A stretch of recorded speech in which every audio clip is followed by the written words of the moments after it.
isso que o pastor Gessé falou que a gente chorou tanto lá, né? Se derretemos vendo, e toca muito, né? Quando a gente vê a expressão, parece que nos aproxima da realidade de que foi Jesus, né? Quando pisou na terra, todo o seu ministério, toda a sua ação, né? O seu tocar, a sua compaixão, a sua vida, o seu suor, a sua transpiração, a gente se percebe de uma forma mais clara quando tem essas apresentações assim. Isso mexe, e esse é, de fato, o objetivo mesmo, né, da apresentação do teatro. Eu espero que tenha tocado, já sensibilizado o seu coração, mas não só a emoção, mas também a consciência, o entendimento, trazendo, né, a realidade do que realmente, de quem é Jesus. Amém? Bom, queridos, vamos abrir a nossa Bíblia lá em Salmo capítulo 1. Salmo capítulo 1.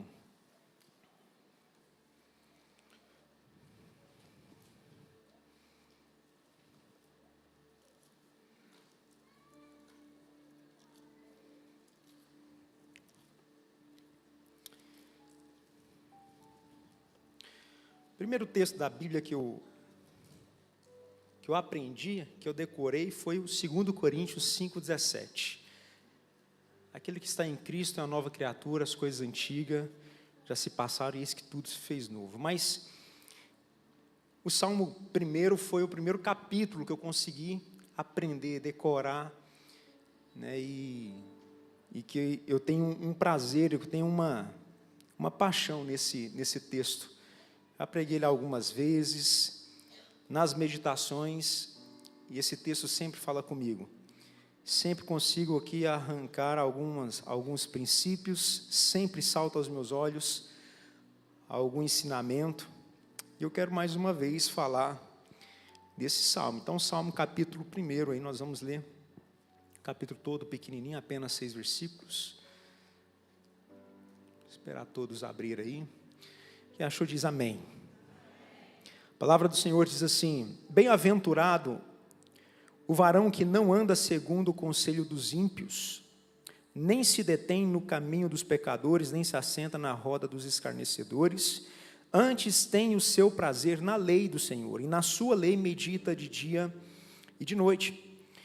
Pois será como a árvore plantada junto a ribeiros de águas, o qual dá o seu fruto na estação própria, cujas folhas não caem, e tudo quanto fizer prosperará. Não são assim os ímpios, mas são como a moinha que o vento espalha. Pelo que os ímpios não subsistirão no juízo, nem os pecadores na congregação dos justos, porque o Senhor conhece o caminho dos justos, mas o caminho dos ímpios perecerá. Vamos orar? Obrigado, Pai, mais uma vez. Te louvamos, te bendizemos, porque nós temos, ó Pai, a sua palavra diante de nós. Nela nós queremos nos debruçar, nela queremos, Senhor Deus, agora com ela aprender. Nela queremos confiar, porque é a verdade, é a palavra do Senhor, ó Deus. Fala aos nossos corações, a nossa mente, a nossa consciência. Interioriza, Senhor Deus, aquilo que tem, ó Deus, como precioso para a nossa vida hoje. Em nome de Jesus, é a nossa oração. Amém. Bom, irmãos, então o Salmo 1 aqui, e eu quero só ressaltar o último versículo, que é o versículo 6, onde o texto diz: porque o Senhor conhece o caminho dos justos, mas o caminho dos ímpios perecerá. Esse aqui é o fechamento, né? É óbvio, é o fechamento do texto, mas ele traz o resumo de tudo o que foi falado do versículo 1 ao versículo 5.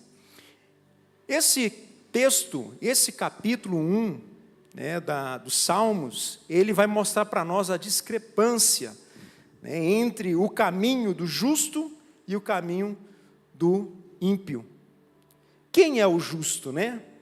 Quando a gente olha para o Salmo capítulo 1 aqui, a gente tenta descobrir de quem que é o Salmo e a gente não sabe. Muitos vão dizer, estudiosos vão dizer aí que o Salmo 1 possivelmente poderia ter sido escrito pelo rei Davi, por ele ser um grande compositor e ter produzido, escrito a maioria dos salmos.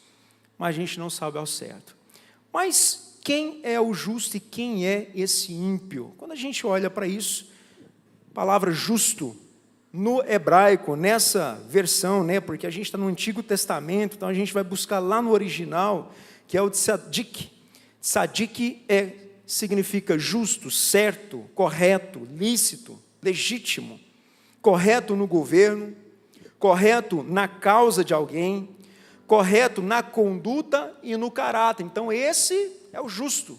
Justo é aquela pessoa, aquele homem, aquela mulher que anda de forma correta em todos os âmbitos da sua vida.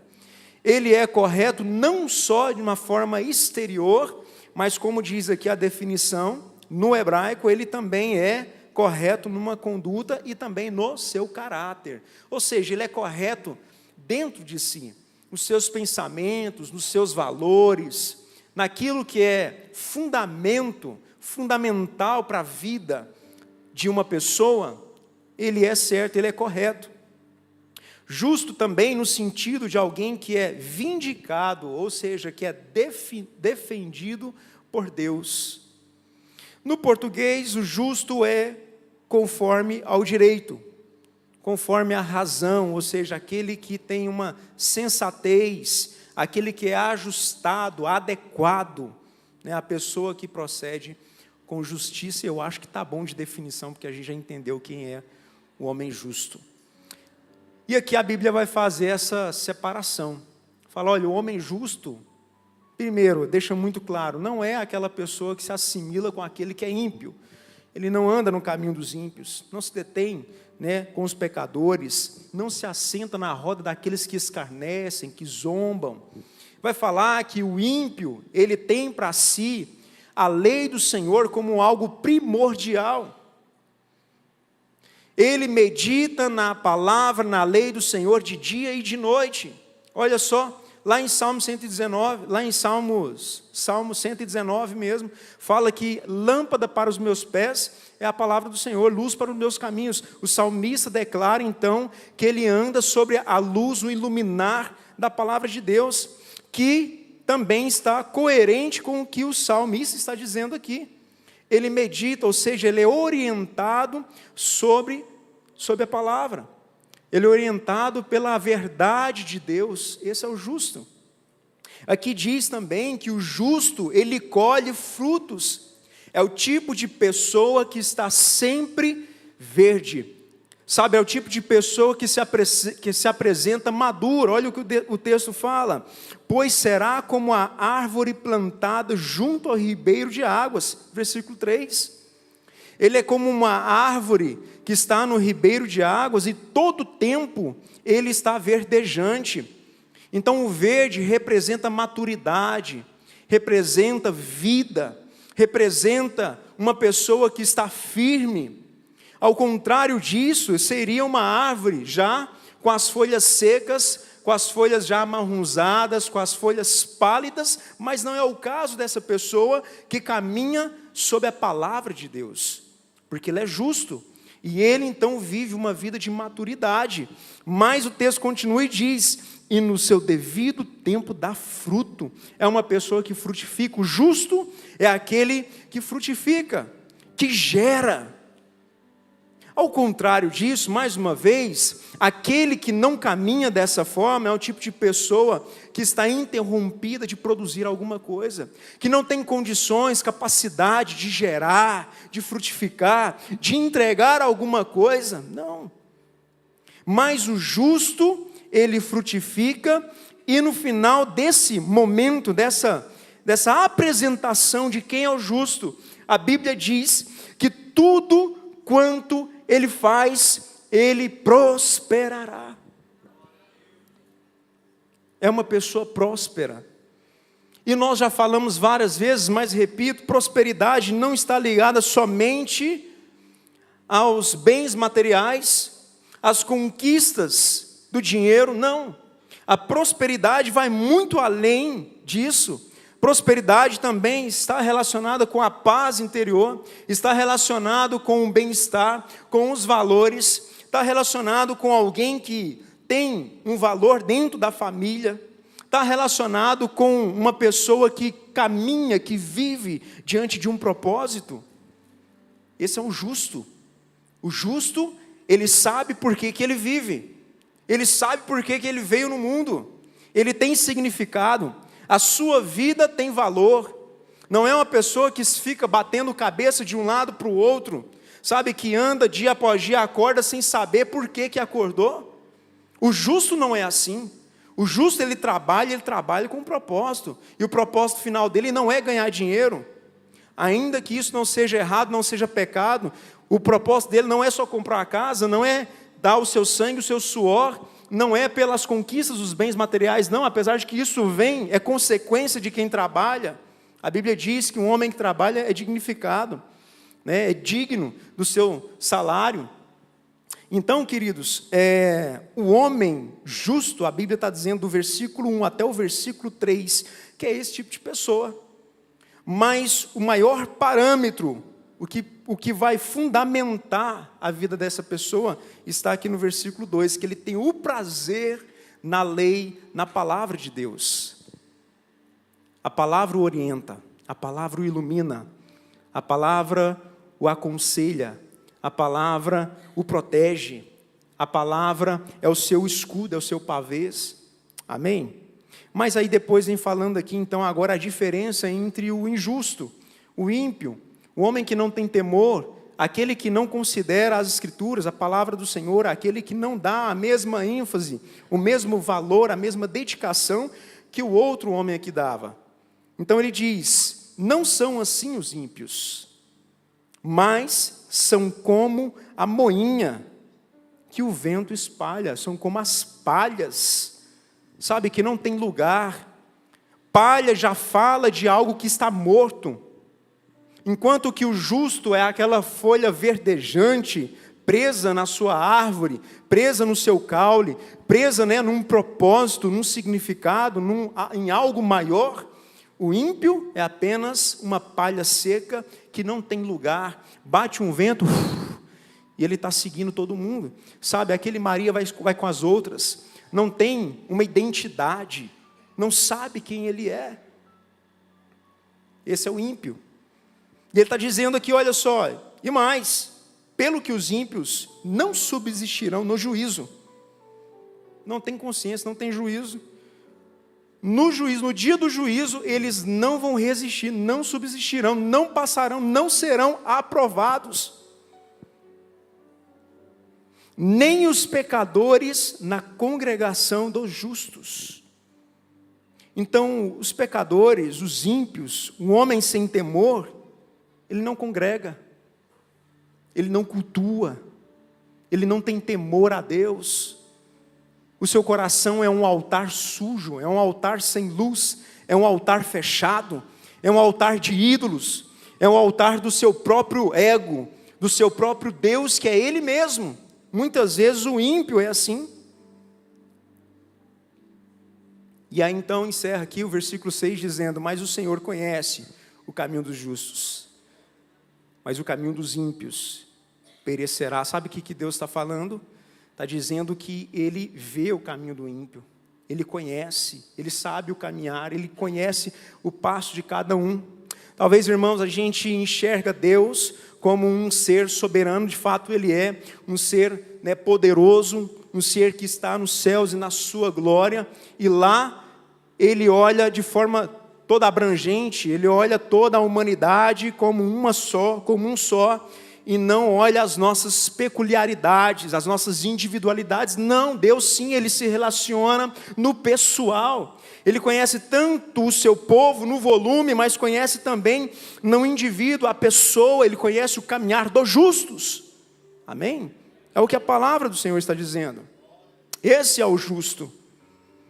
Então, eu quero só citar alguns outros textos. Por exemplo, Provérbios 4,18 diz, a vereda do justo é como a luz da alvorada, que brilha cada vez mais até se tornar dia completo. Esse é o caminho do justo.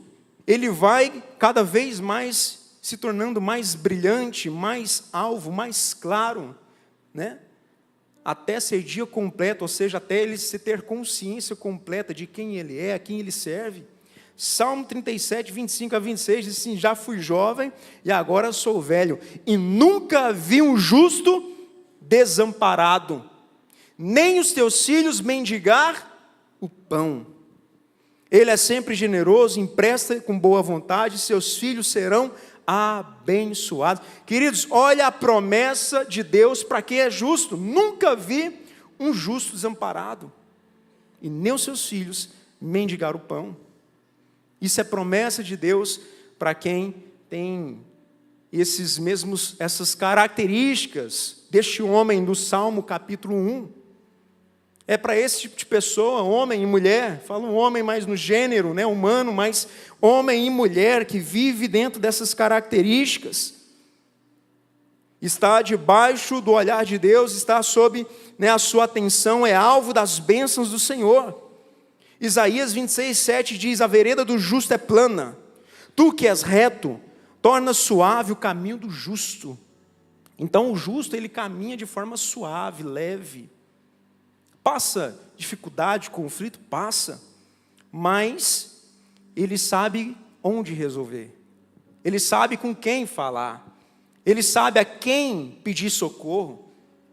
Esses dias eu vi um documentário de uma senhorinha já por volta aí de para mais de 70 anos de idade. E ela dizia o seguinte, na reportagem, ela estava dando uma entrevista, e a reportagem falava sobre fé, sobre religião, e ela dizia: olha, eu sou cética, eu não acredito em nada, mas eu sou uma mulher triste, porque feliz é aquele que tem fé, que tem em algum lugar para se apegar, porque a maior parte da nossa vida a gente passa por sofrimento. A gente tem momentos de alegria? Tem, mas a gente tem muito momento de dor, de tristeza, de sofrimento, de perdas, de lutas. Sabe, a nossa vida é assim, irmão, a vida de todo ser humano. Então, isso não é exclusivo seu. Se você está sofrendo, não é só com você. Talvez pareça muito genérico quando a gente fala: ó, tem alguém sofrendo aqui, Deus está falando contigo. Deus está falando com todo mundo, então, porque todo mundo sofre. Todo mundo passa por alguma coisa assim. É claro que Deus, ele trabalha às vezes de forma muito pontual, em alguma parte específica do nosso sofrimento. Mas essa mulher dizia: feliz é aquele que tem um Deus, que tem uma fé, que tem algum lugar para se apegar quando perde, quando passa por algum conflito. Eu não tenho nada, eu sou uma mulher triste. Ela dizia isso. Ela falou: infelizmente eu não consegui desenvolver fé nenhuma. Eu queria ter fé, mas não tenho. Então olha só, irmãos, como é importante ter fé. E como é importante a fé quando a gente fala de fé nessa realidade, nessa visão. Não é só aquela pessoa que diz: eu creio, mas o justo aqui é um homem que está na presença de Deus. Isaías 26, 7 diz: o justo herdarão a terra e nela habitarão para sempre. O justo herdará a terra. Isso é uma promessa para a eternidade. Olha só, Salmo 37, 29, a justiça dos justos livra. Nós recebemos livramento pelo fato de sermos justos. O homem justo, ele é livre dos maus, ele é livre de muita coisa. E por último, né, para a gente já caminhar um pouco mais, o justo jamais será abalado, para sempre se lembrarão dele. Salmo 112, 6. Então, irmãos, há muitas coisas, há muitas promessas de Deus para o justo.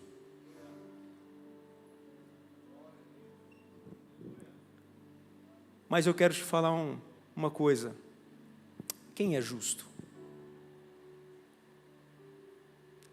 Lá em Romanos também vai dizer que todos nós pecamos e destituídos fomos da presença de Deus.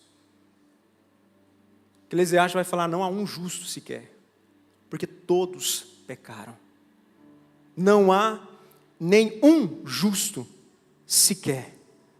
Todos pecaram, todos foram retirados da presença de Deus, todos foram afastados, todos estão destituídos, arrancados, sem a possibilidade, sem o direito de estar na presença de Deus.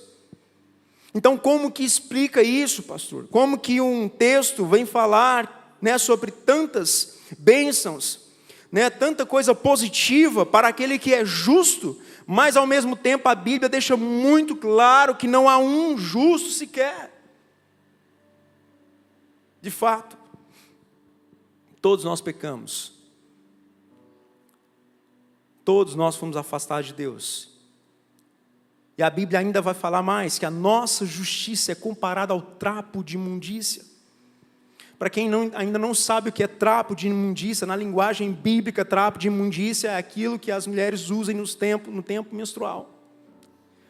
Biblicamente é isso, nossa justiça é comparada ao trapo de imundícia. Ou também é comparado, né, diz alguns que estudam mais, que é comparado a isso, ou então às ataduras que eram usadas pelos leprosos. Homens que pegavam essa doença e na época não tinha esse tipo de tratamento ainda, eles eram afastados da comunidade, colocados para fora, tinham que ficar envoltos a panos, esses panos apodreciam, eles cheiravam maus, e Deus, o próprio Deus está dizendo, a vossa justiça é como trapo de imundícia, assim cheira mal. Muitos de nós às vezes pensamos que o que nós fazemos é muito bom, pensamos o que nós fazemos, é muito bacana, é muito legal, mas eu vou à igreja, mas eu faço isso, mas eu nunca matei, nunca roubei, nunca usei drogas. Sabe, a minha vida sempre foi, né?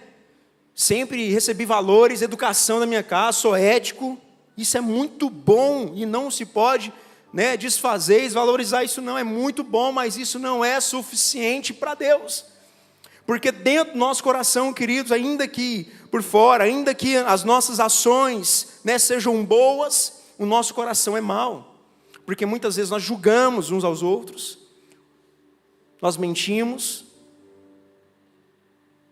às vezes nós somos falsos, às vezes nós somos carrancudos, às vezes nós somos faladores demais. Esse é o ser humano, irmãos. Esse é o nosso coração, é o meu coração, é o seu coração. Eu sou o coração do homem, a gente entra em desavença por pouca coisa. O mundo está da forma como está, queridos, por causa do homem, do ser humano mesmo. Não é culpa de Deus, é culpa nossa. É culpa do Putin, é culpa do presidente da Ucrânia, é culpa do presidente não sei de onde. Não, irmãos, qualquer um que assumisse o poder talvez estaria debruçado sobre a mesma ganância que eles estão. Da mesma forma como muitos apontam o dedo para Adão e falam, culpado de Adão, que jogou toda a humanidade no pecado.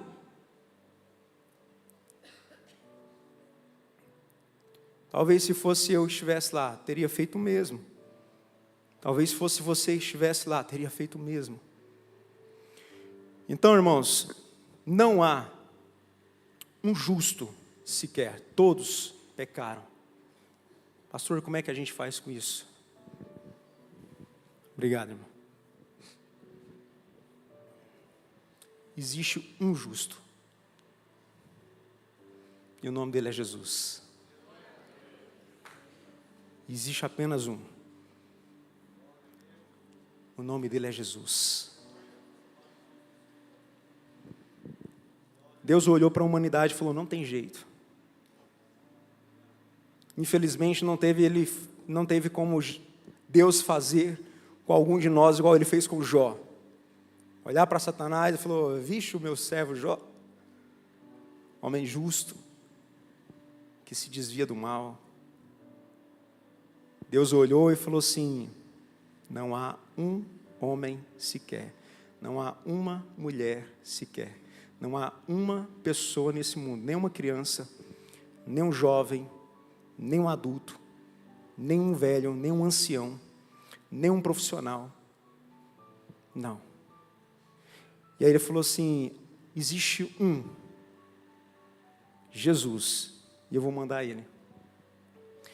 Agora grava algo que eu quero te falar. O caminho do justo atrai o olhar de Deus. O caminho do justo atrai o olhar de Deus. E o caminho do justo que eu quero falar hoje não é o meu caminho, apesar de que a Bíblia fala sobre isso, no versículo 6, porque o Senhor conhece o caminho dos justos. Conhece o caminho dos justos, no plural. Mas o título da mensagem é O Caminho do Justo, porque eu quero falar daquele que é justo, daquele que caminha, e daquele que pode nos representar diante de Deus. Então a pergunta é, de fato nós entendemos isso? Nós entendemos quem nós somos? Você entende, você sabe qual é o seu coração? Então eu quero falar aqui por pelo menos 3 caminhos que Jesus trilhou, que Jesus andou. Eu quero compartilhar com você. Primeiro, Jesus caminhou entre os pecadores. Nossa. Irmãos, olha só, Mateus 9, 10, 13. Pode abrir ali, por favor? Joga ali para nós ali. Mateus capítulo 9, versículo 10, 13. Jesus andou entre os pecadores. Aconteceu que, estando ele em casa, sentado à mesa, chegaram muitos publicanos e pecadores. Vou resumir. Ele estava ali sentado com os publicanos e pecadores. Os publicanos eram os judeus que eram chamados, convidados pelo Império Romano a ser coletor de impostos dos próprios judeus. Então os publicanos, na visão dos judeus, eram homens traidores. Eram homens que eram excluídos, né, de partilhar de tudo aquilo que fazia parte da cultura dos judeus. Inclusive, ele não podia mais entrar nas sinagogas, nos templos. Ele era expulso daquele lugar. Por quê? Para eles, ele agora é um traidor da nação, um traidor dos judeus. Ele era também expulso da sua própria casa, da sua família. Ninguém mais dos judeus se relacionava com um publicano. Mas Jesus está ali sentado com esses homens. E aí, de repente, chega os fariseus, aqueles que diziam santos, né? Os homens da lei, os homens de Deus, que conheciam muito a palavra, e fala para os discípulos: por que o seu mestre está sentado com os pecadores? Então Jesus andou no meio dos pecadores. Eu tenho algo para te dizer hoje: Jesus ainda anda no meio de nós. Jesus ainda anda no meio daqueles que são fracos. Jesus ainda anda naquele que está debilitado. Jesus ainda anda no meio daquele que está afastado. Jesus anda na vida, dentro ainda, no meio daqueles que estão cegos às verdades de Deus. Aí no final do texto, Jesus ele fala: vocês precisam entender a palavra. E ele disse: vocês precisam entender quando Oséias disse: eu prefiro misericórdia do que holocausto. Eu prefiro misericórdia do que sacrifício. Então eles perguntaram: por que você anda com os publicanos, os pecadores? Ele disse: porque os sãos não precisam de médico. Eu não vim para os justos, eu vim para os pecadores. Sabe o que Jesus está falando? Ele está dizendo: eu vim para aqueles que reconhecem que precisam de mim. Eu vim para aqueles que entendam que dependem de mim. Eu vim para aqueles que sabem que realmente não conseguem alcançar a felicidade, que não conseguem atingir a eternidade, que não conseguem se aproximar de Deus. Então eles reconhecem, veem a sua pequenez, e aí eu sim entro em cena, e agora eu estou para esses. Eu vim para aqueles que dizem: eu estou enfermo, eu sou o médico deles, eu sou a cura deles. Eu vim para aqueles que dizem: eu não consigo, eu sou a possibilidade, eu sou a ponte, eu sou o caminho. Então Jesus disse que os sãos não precisam de médico. Quem precisa é aquele que está ferido. Ele veio para nós, ele veio para esses. Enquanto que nós entendemos que nós não somos justos, ele veio para nós que entendemos que precisamos de dependência dele. Então Jesus manda, né, eles aprenderam o significado desse texto de Oséias. E nós agora, irmãos, precisamos reconhecer o nosso pecado. Que nós precisamos ter o perdão de Deus. E que da mesma forma como nós fomos chamados para o perdão, para a compaixão, nós fomos chamados também para levar isso que nós recebemos. Então, queridos, olha só o que ele fala no final desse versículo aí, coloca lá, Mateus 9, versículo 13. Mateus 9, 13, ele diz assim: ide, porém, aprendeu o que significa misericórdia, quero e não sacrifício. Oséias disse isso, porque eu não vim para chamar os justos, mas os pecadores ao arrependimento. Então, primeira coisa, nós precisamos nos arrepender. Arrependa-se. Arrependa-se. Arrependa-se. Arrependa-se. Olhe para o seu coração, assim como eu olho também para o meu coração, e vejo o quanto eu preciso de Jesus. Nós precisamos dele. Então, nós fomos chamados, primeiro, ao arrependimento, porque Jesus andou entre os pecadores, e ele anda até o dia de hoje. Primeiro caminho do justo, ele anda entre os pecadores. O segundo caminho de Jesus, o segundo caminho do justo é, ele caminhou sobre as águas. Jesus caminhou sobre as águas. Jesus está no episódio onde os discípulos estão no barco. Jesus não estava com eles. Mas Pedro olha em alguma direção no meio do mar, no meio do nada. E então ele enxerga alguém e ali ele fica tomado de medo. Jesus de longe fala para Pedro: Pedro, não temas, sou eu, Jesus. Jesus, o justo, caminhou sobre as águas. Primeiro ele caminha entre os pecadores, isso significa que ele leva o arrependimento, ele leva o perdão, ele leva a reconciliação, ele leva a cura no nosso coração, ele leva a luz para dentro do nosso ser. Segundo, Jesus caminha sobre as águas. Isso quer dizer que Jesus continua curando, Jesus continua realizando milagres, continua fazendo prodígios, continua entrando dentro também da nossa casa, continua fazendo maravilhas. A igreja não pode aderir esse entendimento, essa consciência de que hoje não existe mais os milagres de Deus. Onde estão os milagres de Deus? Sim, Jesus faz milagres, Jesus cura, Jesus transforma. Então Jesus é o mesmo que curava os cegos, ele cura cego hoje. É o mesmo que levantava aquele que estava na cadeira ou no chão, o prostrado, ele levanta também hoje. Jesus cura a enfermidade, cura o câncer. Jesus cura as feridas da nossa alma, mas também as feridas físicas também.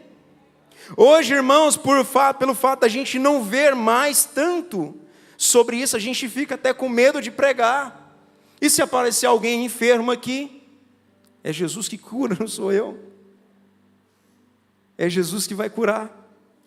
Agora, por que a gente não vê tanto mais as curas, os milagres, os prodígios? Será que o poder de Jesus enfraqueceu? Será que esse Deus mudou? Será que ele parou, ele cessou? Nós dizemos e declaramos, nós somos ainda daqueles que creem nos dons que acontecem, que funcionam. Não somos cessacionistas, não cessaram os dons, não cessaram as curas. Às vezes o que falta é fé, porque todas as vezes que a gente vê Jesus curando, ele diz: a sua fé te curou, a sua fé te salvou, a sua fé te curou. E eu vi algo que eu fiquei surpreendido esses dias, e alguém que falou assim: a fé, ela é vista. A gente confunde um pouco com a declaração lá de Hebreus, que fala o que é a fé. A fé é a certeza das coisas que não se veem, a convicção de fatos que se esperam. Mas a fé não é aquilo que a gente não vê, a fé é a certeza daquilo que a gente não vê. Mas a fé é a certeza e a convicção daquilo que ainda vai acontecer, daquilo que a gente espera. Então, queridos, a fé, ela é vista. Jesus via a fé das pessoas. Tinha um homem que era coxo, não conseguia andar.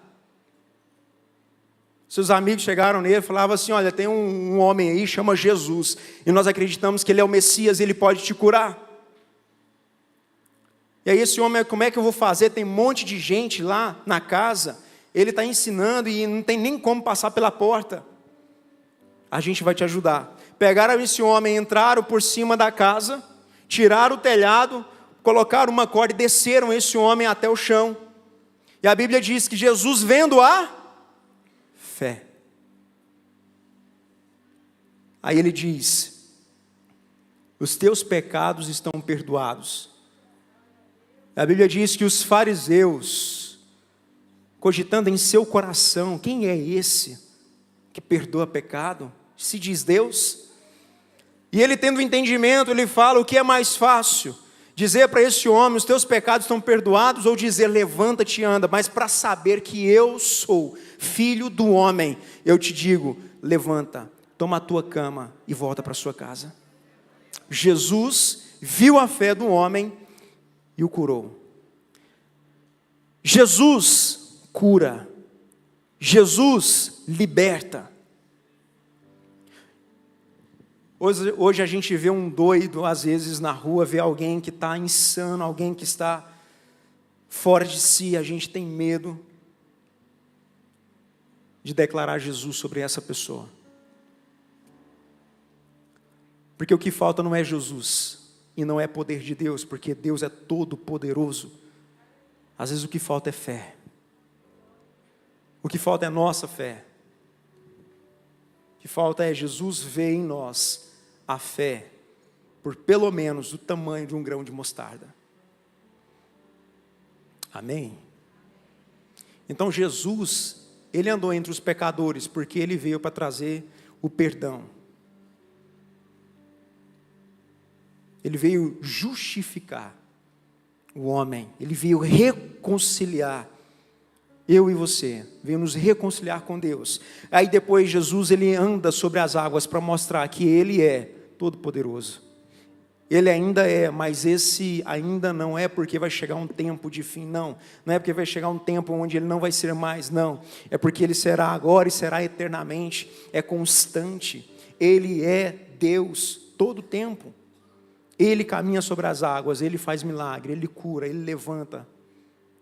Amém, igreja? E por fim, o último ponto, não quer dizer que está acabando. Primeiro, Jesus andou entre os pecadores. Segundo, Jesus andou sobre as águas. E terceiro, Jesus caminhou até a cruz. É os três caminhos do justo. O justo anda entre os pecadores, o justo anda sobre as águas e o justo anda até a cruz. A Bíblia fala que ele foi até o Getsemane. A Bíblia diz, ele foi até o Getsemane. A palavra Getsemane, o nome Getsemane, que era o nome de um jardim, que era o nome de um lugar no alto de uma serra, de uma montanha. Getsemane, esse nome significa azeitonas impressadas, ou a prensa de azeitona. Um lugar onde se extrai o azeite. E a gente sabe que o processo da extração do azeite pela azeitona é um processo de esmagamento. É um processo aonde você vai tirar tudo daquele fruto, daquela semente, e entra um processo então para se extrair tudo que tem dentro dela. Isso foi a vida de Jesus quando ele foi até o Getsemane. No Getsemane começou o seu primeiro momento, começou o seu primeiro ato de sofrimento, quando ele entende que Deus já estava pronto para cumprir a missão dele na vida de Jesus.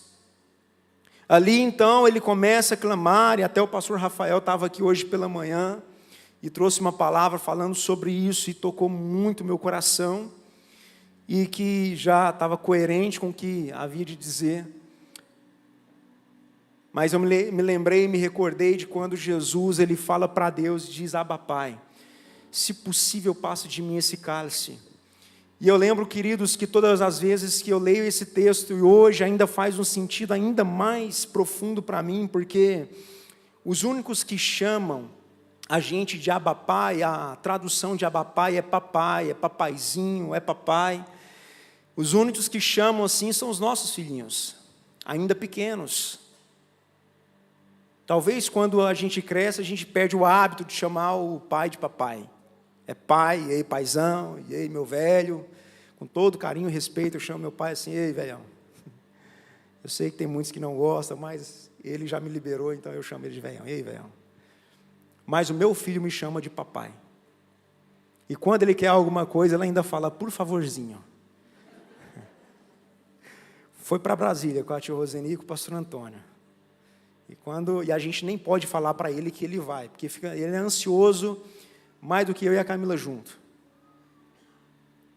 O dia que eu falei para ele, no dia que eles iam viajar, chegamos lá na casa do pastor lá, coloquei, arrumando as coisas dele. De manhã a gente falou, né, em casa, arrumando a malinha dele, ficou perguntando o que é isso e tal. Eu falei, não, é porque você vai para Brasília com o pai. Ele chama o pastor Antônio de pai e chama eu de papai. Que é a diferença, né? É porque ele vê a Camila chamando o pastor Antônio de pai. Então ele aprendeu. Você vai para Brasília com o pai e com a vovó. Nem mamou, de tanta ansiedade. Chegou lá, filho, come uma bolacha, um pão, não quis comer nada. Chegou lá, entrou dentro do carro, já sentou na cadeirinha e ficou esperando. A gente foi tomar café da manhã.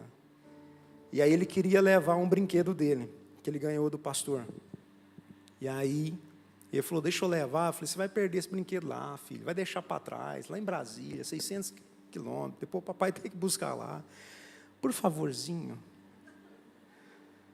E aí eu olho para esse texto e vejo Jesus falando, papai, se possível, passe de mim esse cálice. É quase que eu vejo um filho falando, por favorzinho, se tiver como, não me deixa passar por isso. Mas Jesus foi, Deus olhou para ele, o papai olhou para ele e falou, não tem jeito, filho, você vai ter que passar, porque foi para isso que você veio. Foi para isso que você veio, foi para isso que eu te enviei. Esse é o cumprimento do seu propósito.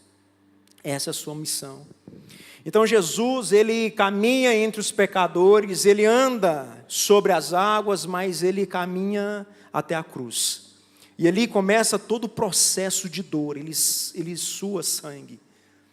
Ele começa uma agonia na sua alma, dentro de si.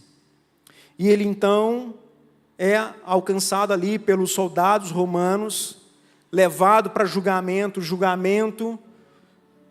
desenvolvido a partir de muita mentira, de muito engano.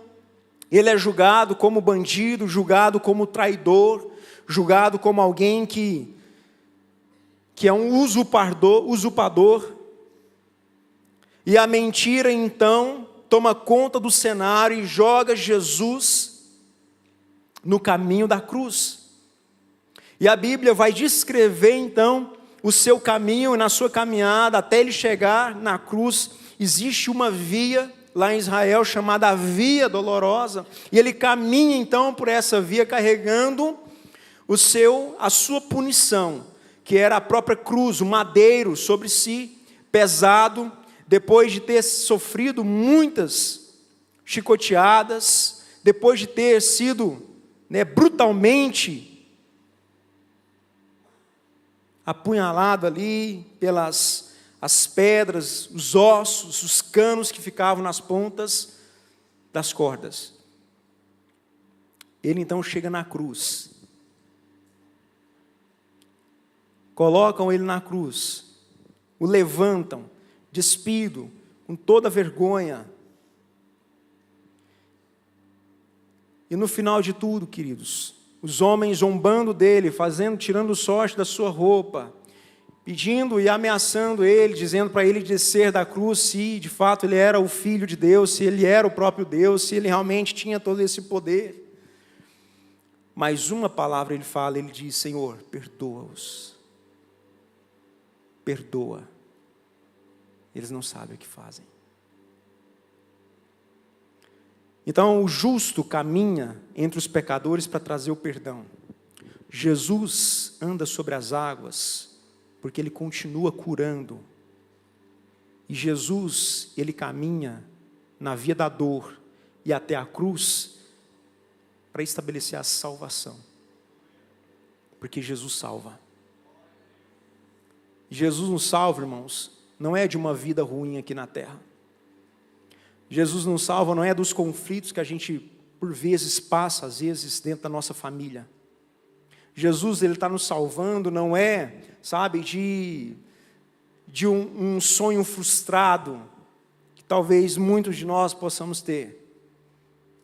Não é só de uma vida que talvez a gente vai ter 80, 90 anos e não ver o significado dela. Não é só isso. Jesus, Ele vai nos salvar de uma condenação eterna. Jesus nos salva é do inferno. Jesus nos salva é do lago de fogo. Jesus nos salva é de um sofrimento do qual nós não fazemos ideia de como é. A Bíblia fala que lá haverá choro e ranger de dentes. Procuraremos a morte e não a acharemos, porque lá nós já estamos. Então, queridos, a salvação é para a eternidade na glória com Deus. E quando Jesus ele sobe à cruz, Ele está ofertando, Ele está doando para nós, Ele está te entregando como presente a presença da glória do Pai. Num lugar onde não haverá choro, não haverá clamor, não haverá mais tristeza, não haverá morte. Jesus é o justo que caminha para nos trazer o perdão, a cura e a salvação. Primeiro, Jesus, Ele revela a sua humanidade, caminhando entre os homens, se compadecendo. Compaixão é você entender o sofrimento do outro. E Ele está entre os pecadores, Ele revela a sua humanidade. Ele sabe quem os homens são, porque Ele de fato também era. A Bíblia diz que Ele sofreu todas as tentações. Ele foi tentado em tudo, Ele sabe tudo que nós passamos. E por isso Ele anda no meio dos pecadores. Eu sei o que vocês passam. Mas depois Ele revela também a sua divindade, anda sobre as águas. Eu posso te livrar dessa dor, eu posso curar a sua vida, eu posso curar você. E por fim, Ele une tudo isso para poder falar: eu sou tanto homem quanto Deus, para trazer a salvação para você. Então Jesus é o justo, que nos justifica diante de Deus. E quando o Salmo capítulo 1 fala que o justo é aquele que é observado por Deus no seu caminho, a palavra de Deus fala que há um só caminho. E Jesus, Ele declara isso, Ele fala: eu sou o caminho, a verdade e a vida. Há um só caminho, o caminho é Jesus. Quando Deus olha para os justos, Ele não vê a justiça do seu coração, Ele vê o seu caminho, porque o caminho do justo Ele conhece. Porque o Senhor conhece o caminho dos justos, mas o caminho dos perversos perecerá. O dos justos é Cristo. E todo aquele que está em Cristo é justificado por Ele. E todo aquele que está em Jesus está justificado diante de Deus. Deus olha para nós e não vê a nossa bondade, não vê as nossas ações. Ele vê Cristo em nós. Aquele que aceita, recebe e entrega a sua vida para Jesus.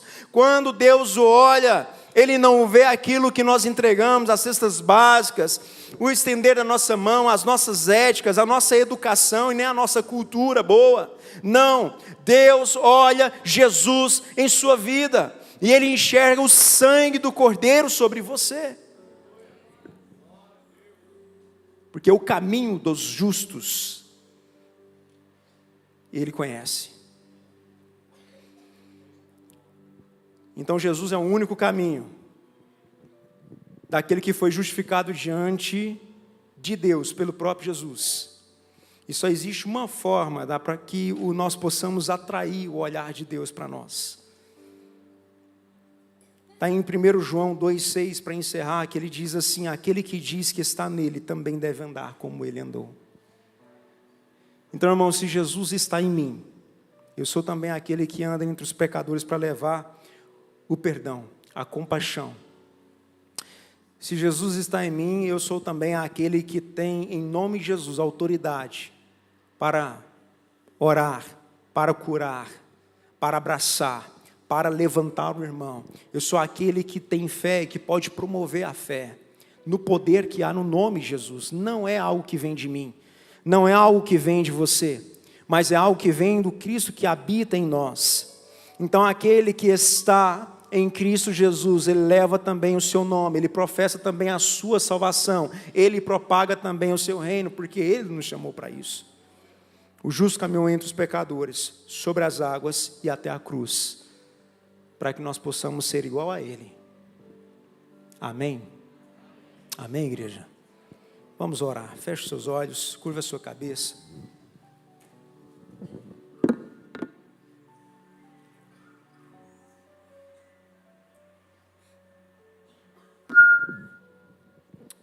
Obrigado, Pai, queremos te agradecer nesta hora, Senhor, porque o Senhor ainda está no meio de nós. Tua presença, o Teu Espírito está aqui, Pai, obrigado. Que o Senhor, ó Deus, esteja falando ao nosso coração, trazendo perdão àqueles que precisam, mas que primeiramente nós possamos reconhecer quem nós somos e que nós realmente dependemos do Senhor. Que o Senhor também, ó Pai, venha trazer cura, operar milagres, trazer restauração, em nome de Jesus. Mas sobretudo, Pai, o Senhor venha trazer a salvação ao Senhor, trazer salvação a todos aqueles que creem no Senhor. Ainda de olhos fechados, eu quero fazer uma pergunta para você que está aqui nesta noite e que entendeu que você é dependente de Deus. Para você que ainda não falou as palavras de vida eterna, para você que ainda não confirmou às vezes que Cristo é o Senhor da sua vida, do seu coração, eu quero fazer uma pergunta para você. A pergunta é se você quer receber Jesus em seu coração. Se tiver alguém que está aqui nesta noite, quer receber Cristo como Senhor, Salvador da sua vida, levanta a mão, eu quero orar com você. Levanta a sua mão aí onde você estiver, eu quero orar com você. Quer aceitar Jesus? Levante a sua mão. Porque Cristo tem salvação para você e para a sua casa. Como diz a palavra do Senhor, aquele que crê será salvo tu e tua casa. E da mesma forma como a palavra também diz, olha, aquele que não se envergonha de mim, eu não me envergonharei dele no dia do juízo. Me lembrarei de você no dia e diante do meu Pai, no dia do julgamento. Se você quer entregar a sua vida para Jesus, para que Ele continue derramando sobre você a graça, a alegria, o perdão, a cura, é hoje. Levanta a sua mão e eu quero orar com você. Pela última vez, não pergunto mais. E se tiver alguém que eu não vi, alguém me ajude aí. Tem uma pessoa aí? Amém.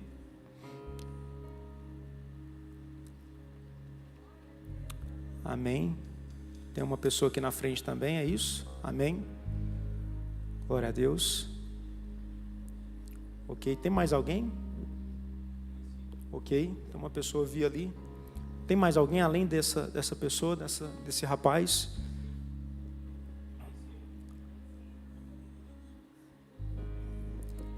Ok, mais alguém quer aceitar Jesus, irmãos? Tem um irmão ali em cima ali, tem mais alguém embaixo aqui que quer aceitar Jesus? Quer entregar a sua vida para Cristo? Quer ter a garantia da salvação? Quer viver na eternidade com Deus? Ok. Pode trazer esse irmão para cá, querido?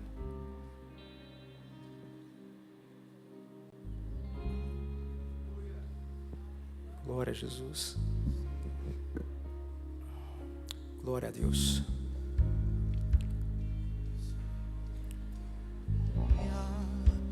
O nome de Jesus. Aleluia. Nome que Amém. Tem um outro jovem ali também. Vem para cá, meu jovem.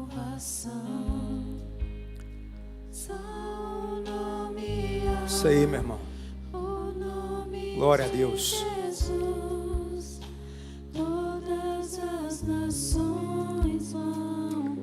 Ele é o nosso Salvador.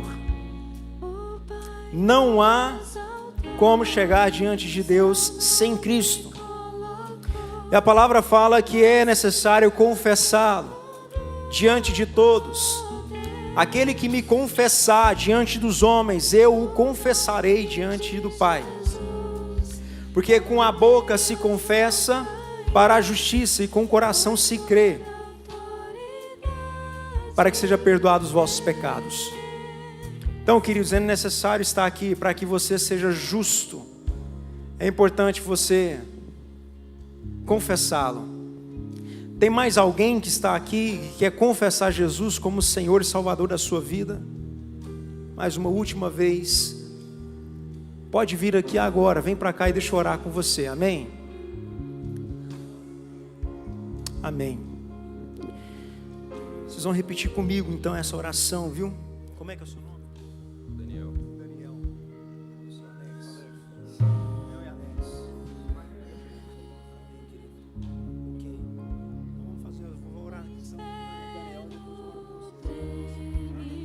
Ora sim então, Daniel. Senhor Jesus, eu reconheço, eu sou pecador, eu preciso da sua salvação, recebe minha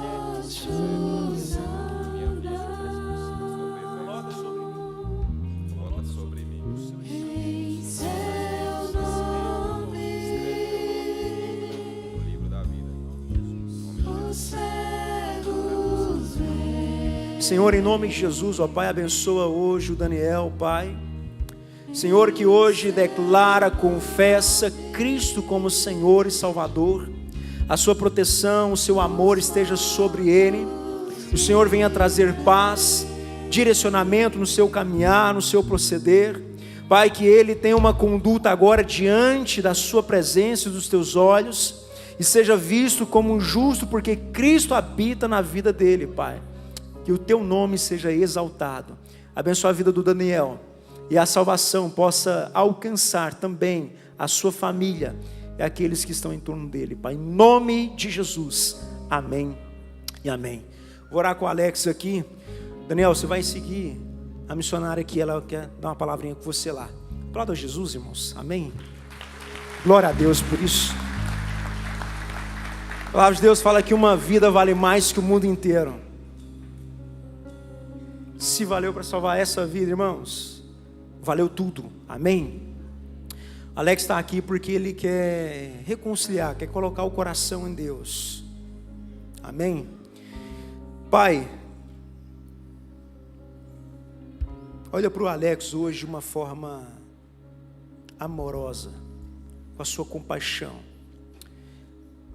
e desvencilha, Senhor Deus, de tudo aquilo que o prende, que o amarra, de tudo aquilo, Senhor Deus, que o interrompe, de aproximar, de progredir, de crescer na presença do Senhor, Pai. Senhor meu Deus, tira tudo aquilo que o faz mal, aquilo que angustia o seu coração, que traz aflição, aquilo que traz tristeza, Senhor Deus, para a sua alma, Pai. Põe por terra em nome de Jesus. Espírito Santo de Deus, traz o transbordado, Senhor, sobre a vida do Alex. Traz fé, a tua palavra diz, Senhor Deus, que nós podemos pedir sabedoria àquele que precisa. E aquele que quer fé, que peça fé também. Peço fé ao coração do teu filho, para que ele possa, Senhor Deus, desenvolver, ó Pai, os seus crescimentos, desenvolver, Senhor Deus, as suas habilidades na presença do Senhor, Pai. Em nome de Jesus. E aquilo que o faz tropeçar seja retirado da vida do Alex. Senhor, os seus relacionamentos, a sua vida, a sua intimidade com o Senhor, Pai, seja restaurada em nome de Jesus. Amém, amém e amém. Deus abençoe, Alex, em nome de Jesus. Amém. Amém, queridos. Fica de pé, vamos orar, agradecer a Deus.